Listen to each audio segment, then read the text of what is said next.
History as it happens, March 15th, 2022. Why Russian democracy failed. I look forward to working closely with President Yeltsin in support of his efforts to bring democratic and market reform to Russia. Here, Russian President Boris Yeltsin called for a general strike to protest what he calls an unconstitutional... The one-time Gorbachev rival made the appeal on top of a tank near the Russian parliament building. I don't agree with what's going on there, and I think I have an obligation to say so. Speaking in Moscow, Russian Prime Minister Vladimir Putin tried to smooth over Yeltsin's comments. The war in Eastern Europe is often cast as a battle between democracy and autocracy, the West versus Putin, a sign that authoritarianism is on the march again. While that may be true, it's worth asking why Russian democracy was stillborn in those heady days after the Cold War, when U.S. leaders looked to Boris Yeltsin to usher in a new era of Russian history. 30 years later, we have Putin and war instead, and Putin's grip on power is as tight as ever. That's next as we report History as It Happens, a podcast from the Washington Times. I'm Martin DeCaro. Ukraine will never be a victory for Putin. Putin may be able to take a city, but he'll never be able to hold the country. Russia hardly ever transitioned to democracy, and it certainly did a terrible job to transition to a capitalist economy. Premises for democratization and the building of free markets were all wrong. Vladimir Putin has been in power so long, he was first elected Russia's president in 2000, you tend to forget how he got there. The memories of that critical decade before his rise have gotten a bit hazy, at least in my mind. But the 1990s, when Russia tried to transition from communism to capitalism and democracy, were critically important. And I'd say the turmoil and failures of those years have a lot to do with the tragedy unfolding in Ukraine today. Because what if Russia were a thriving and prosperous democratic nation right now? No oligarchs, no repression, no Putin. Would there be a war? Maybe that's an impossible question to answer, but just think about what happened to Russia in the span of a few years from the mid-'80s to the early 90s. Politically, economically, and in an imperial sense, the nation lost its empire and those newly independent states turned to the West. So much change happened in such a short period of time, problems were bound to come up. So we have spent a lot of time here discussing why U.S.-Russia relations deteriorated in the Putin era. Was it NATO expansion or simply Russian revanchism? A combination of the two? There are a lot of overlapping and competing explanations. We should try to understand Russia's internal dynamics, why that transition to capitalism and democracy ended so poorly. Because at the start of that transition, man, was there optimism. I play excerpts of President Bush's Christmas 1991 speech a lot, not because his words determine the next 30 years, but because they provide a snapshot of what people thought was possible the day the Soviet Union disappeared. We stand tonight before a new world of hope and possibilities for our children, a world we could not have contemplated a few years ago. The challenge for us now is to engage these new states in sustaining the peace and building a more prosperous future. And so today, based on commitments and assurances given to us by some of these states concerning nuclear safety, democracy, and free markets, I am announcing some important steps designed to begin this process. First, the United States recognizes and welcomes the emergence of a free, independent, and democratic Russia led by its courageous president, Boris Yeltsin. The West did put its faith in Boris Yeltsin, but it was Boris Yeltsin who helped dig the grave of Russian democracy, such as it was, beginning in the early to mid-90s. It was Yeltsin who handpicked Putin to be his successor at the end of the decade. From the shock therapy economic reforms that began in '92 to ordering tanks to fire on Russia's first freely elected legislature the year after, to the war in Chechnya in '94, to the plundering of Russia's enormous wealth by oligarchs, among other acts of corruption and economic and financial mismanagement, the Yeltsin years ruined Russia for ordinary Russians. So it seems to me, anyway, that it is impossible to understand how someone like Putin emerged from all that without understanding those events. Our focus in this episode will also be on what the war in Ukraine means for strongman politics in Eastern Europe and the notion that democracy is giving way to autocracy or illiberal populism in Hungary, Poland, and elsewhere. It's a reminder that moving from decades of communist dictatorship and command economies to market economies, pluralistic politics, and open societies, that move continues to be difficult 30 years after the end of the USSR. As we know, it never really happened in Russia, and where it did take place, it posed new challenges for those culturally conservative societies, challenges often overlooked or downplayed in the more liberal West. Whenever I need to understand Eastern European politics, I go to Veronica Anghel of the Johns Hopkins School of Advanced International Studies. She is an expert on the region. Veronica Anghel, it's great to have you back. It's good to be here, Martin. Joining us from Italy again. Before we dive into the subject matter, I want to ask you, what is the mood like in Italy? Is it like the rest of Europe where there is massive public support for Ukraine? The whole of the European Union has acted in unity in the last week or so. Whether this unity is going to prevail, that remains to be seen.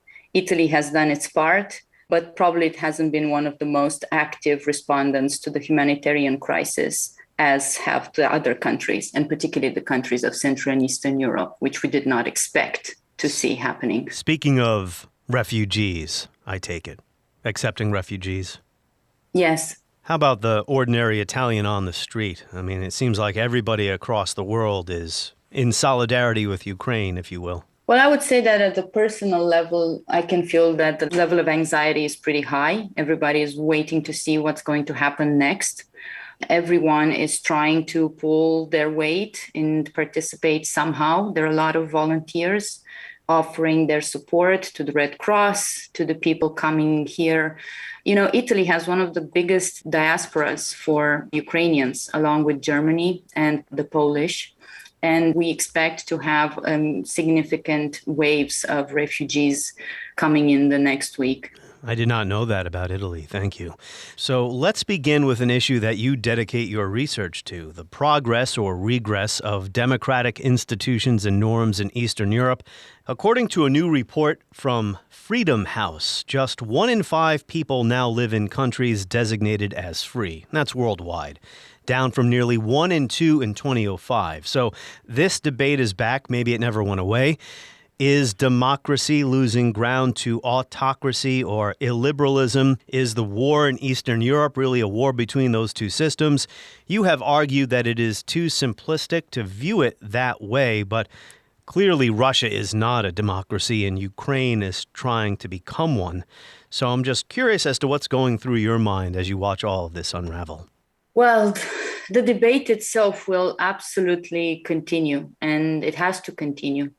What's on my mind is that the era of strongmen in power is not drawing to a close, right? We can see it coming of age. And we need to pay attention to that. The debate will also continue because the question on how the Russian invasion of Ukraine will affect electoral choices and the agenda of political elites doesn't have a single answer. And the effects of the war will be different in different countries. And we will also see that they will differ with time. So, for example, Putin's authoritarian grip over the Russian society has already intensified. There will be no critical mass of Russian citizens to rise in protest to demand more freedom. So we can expect authoritarianism to prevail fully in that country. Now, in the longer run, whatever unrest we should expect in Russia will be the result of economic turmoil. It will not be a reaction to, say, the complete takeover of the media landscape by the Russian state or the revelation that Putin is a brutal, bloody dictator. And in Europe, because that's actually what you asked, the effect will be lagged, right? In general, incumbents will benefit from the population's support as everyone prioritizes stability and collective security. So for the time being, that means that strongmen such as Viktor Orban will benefit from the atmosphere of uncertainty and will win next month's elections in Hungary, despite his close ties to Putin. But in other places, right, such as France, President Emmanuel Macron is likely to also win next month's elections against his closest rival, the far-right veteran Marine Le Pen. So it's a mixed bag, right? In the long run, as the economic and humanitarian effects of this war drag out, we will see mounting pressures on governments. And as the war evolves into a long-term conflict, accommodating refugees will become more and more difficult.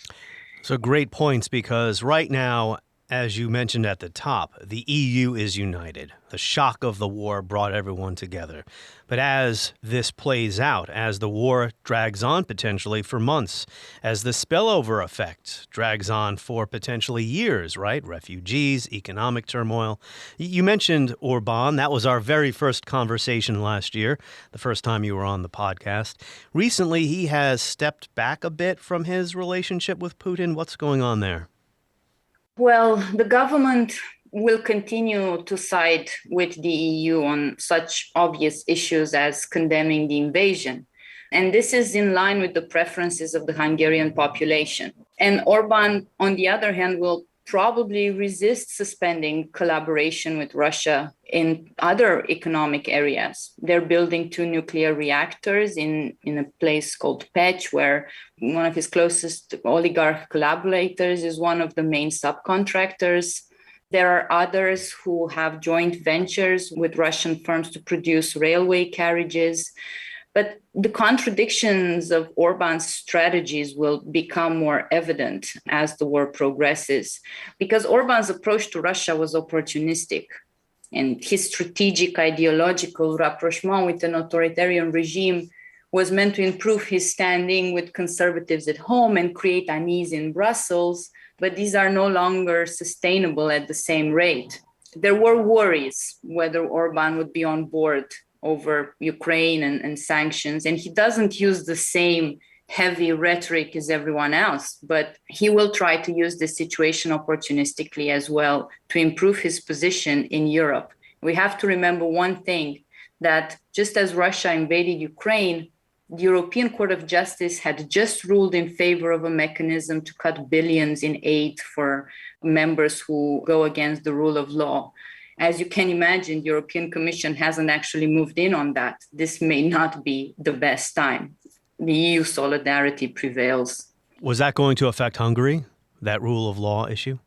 It will affect the possibility for Hungary to access European funds, but the European Commission has to trigger that. And for the time being, they will not. So it's very likely, and it's almost a sure thing at this point, that Viktor Orban will win elections in April. That means that this tension between his rule of Hungary and what the European Commission and European Union stand for will continue for the next years. I wanted to ask you about that. I was surprised to hear you say that he won't be hurt at all at the ballot box by his affiliation with Putin. His close ties with Putin will not cost him significant political capital in the short run, because there's a combination of a rally behind the flag effect and an understanding that he's a figure of stability in a time of crisis.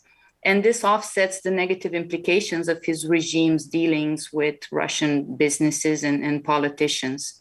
You also said that there's no chance what's happening now will destabilize Putin's regime. Some have hope for that in the United States. Again, it just might be hope. Your view is that he is safe now, despite all the damage he's doing to his own country. Well, yes, we did have that chat about Putin's chances of being taken down by his own regime. And there are many people who hope that would happen, right? That there would be some sort of palace coup. The likelihood of that is very small.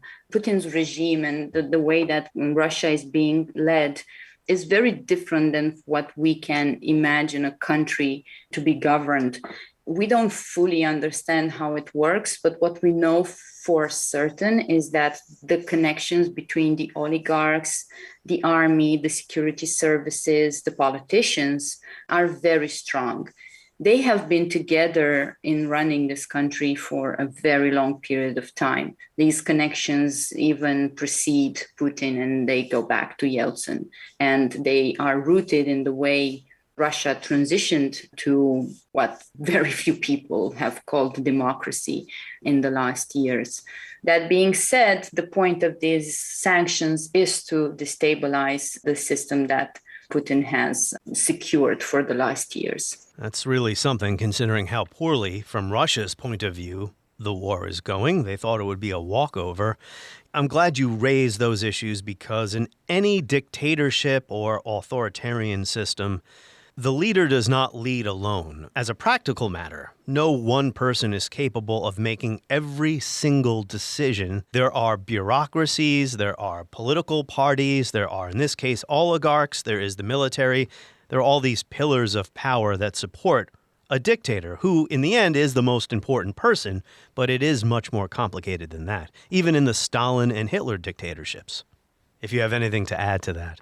Well, that's right. You're perfectly correct in your assessment. Every once in a while, I get something right, Veronica.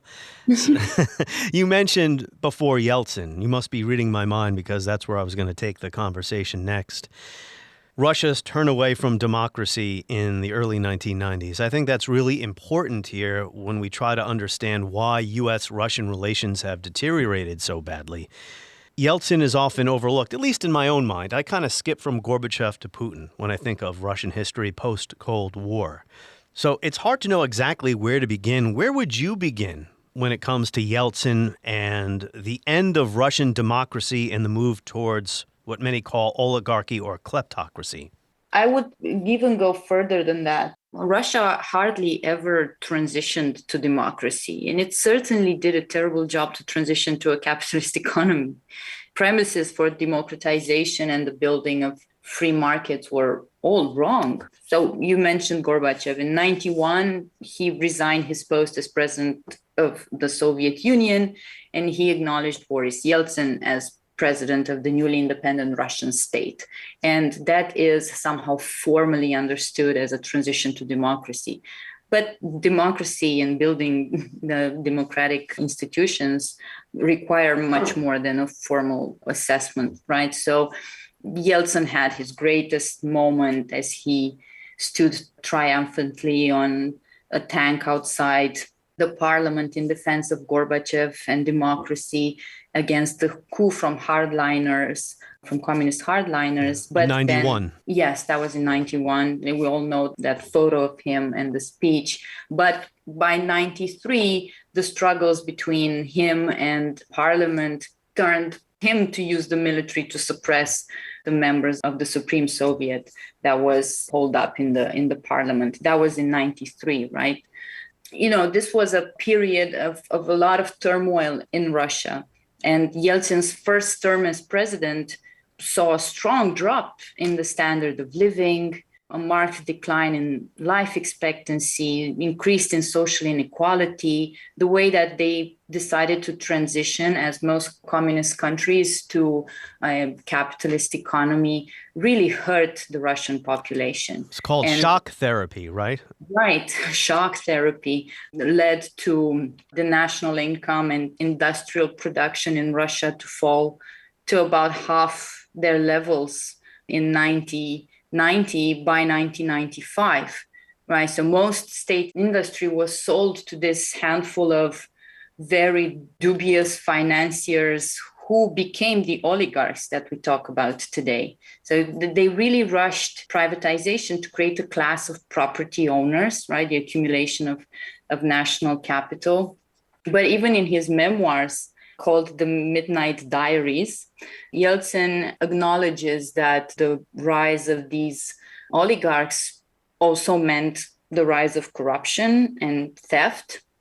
And the biggest problem was that they took out capital from Russia and transferred it to the West. All these really led to an unbelievable dislike of his regime. And as he went for a second run, he depended on oligarch support to win those elections in 1996. With the support of the Clinton administration, too, who had encouraged him to do the shock therapy. But go ahead. That's a very good point, but also because they were terrified by the likelihood of Russia falling once again in the hands of the communist counter-candidate. So Yeltsin won because people disliked the communist alternative, who was speaking very favorably at the time about Stalin, who was an anti-Semite. And he had the support of the West. Yeltsin had the support of the West, but also of the oligarchs who did not want to see the communists back in power. So they lavished funding and media access and gave him access to their networks. And even so, after Yeltsin won, Russia's economic troubles continued, and they would continue for a longer period of time. And in this key period, the Russian population, ordinary Russians, saw these failures in the transition to democracy and what you might call capitalism or a market economy. Never turned out that way. But they saw this, and it soured popular attitudes at a time when there was so much optimism about the future. So maybe the population was more susceptible to leaders promising a restoration of order, a restoration of at least some standard of living after all these wild experiments. Am I wrong there? That is correct. I think in a poll in 1998, about 70% of the population favored the renationalization of the major privatized companies. Yeltsin even appointed the former head of the Soviet State Planning Commission in charge of the economy. It wasn't because people had favorable memories of the Communist Party, not at all. But they did want the state to interfere in the economy, and they did want a welfare state. So you're right to point to their great nostalgia, perhaps, but that wasn't a nostalgia connected to the communist rule. No. It was a nostalgia rather, or a desire for more stability. Yes, because at first Putin's regime was not as repressive as it is now. Civil liberties existed to a greater degree in the late 1990s than today in Russia, right? So Vladimir Putin, we have to remember, he was the head of the security services when he was appointed first prime minister in 1999 by Yeltsin. And he was announced that he would be a worthy candidate for president, as Yeltsin was looking for someone to replace him. And he didn't want that prime minister with all the communist credentials to take over the country. But Putin won with the help of the same oligarchs who had helped Yeltsin, and he was no Democrat. You have to also remember that this was the period when very specific, mysterious bombings took place in Moscow that Yeltsin and Putin immediately attributed to Chechen terrorists. And that gave them the public support for an all-out war against the separatists. That may sound quite familiar, right? Whenever you need to do something to calm public potential protest or some sort of dissent among the people you have around you, there's always some Falklands moment that you can refer to. We have to put all these things into the context of non-democratic understanding of how to govern a country. It's not as simple as there was a democracy at some point and then it stopped being a democracy. They were never really committed to the ideas of democratic rule, of the separation of powers, free judiciary. Putin has constantly held a strong grip on the people owning the media. He had strong positions against his political opponents. This isn't an outcome that should surprise us in many ways. Yeah. Although the extent of the cruelty with which he operates right now. It's gotten worse because there was a time of some independent media in Russia during Putin's rule. That's pretty much eliminated now, right?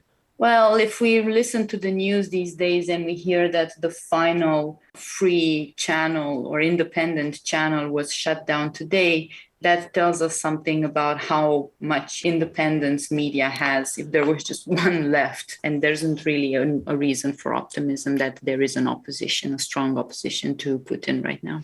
You made a great point before about the difficulties of establishing a democracy. Think back to the early 1990s and those early post-Cold War years and the heady attitude about democracy on the march. I alluded to your research before. This is what you focus on. how countries, culturally conservative nations that had been living under communist dictatorship and a command economy, struggle to make this transition. We talk a lot about Russian oligarchs. Why aren't there oligarchs in other countries? I mean, that's a silly question maybe. But, you study Poland, Hungary, Romania. It seems that those nations have been more successful making this transition, despite some recent backsliding. There's definitely room for improvement in these countries as well. I'm just being euphemistic. There are what you would call oligarchs in Romania, Poland, Hungary, Bulgaria. It's just the scale that is different. The main problems that these countries are dealing with continue to be corruption and rule of law and the independence of the judiciary. And that independence of the judiciary is exactly what's missing to deal with these nefarious connections between the state and the economy. We do have exactly this debate in Hungary, and that is how we expect the European Commission at some point to go after Hungary, because European funds are being siphoned into the pockets of local Hungarian oligarchs. Wow. It's the same in Romania, and these were called red directors or red barons in the beginning of the 90s. The same way to privatize the economy that I mentioned in the case of Russia also took place in these countries, Romania, Bulgaria, at different stages and at different times. But that shock therapy was applied in a way that led Romania's GDP to drop almost $8 billion by the mid-90s. Wow. So a lot of people get left behind and they feel alienated by these changes that we just take for granted here in the U.S. And it's not just the change in access to the economy or to the promise of liberal economy and liberal markets. It's also a change in the request to update local values to the liberal values that have been brewing in Western Europe for a much longer period of time. Respect for minorities, tolerance towards different sexual orientations, and so on. So there are things that have been progressing, but they're progressing slowly. And are you concerned that the longer this war lasts, some of these conditions could deteriorate further? Maybe that's a difficult question to answer right now. It's difficult, but the effects will be different. In the European Union, we still have important safeguards for the countries that are members. In Hungary, we've already seen some form of backlash to Viktor Orban, and before this war erupted, even if he was already most likely to win these elections, the opposition managed to get very close. They were neck and neck for a while.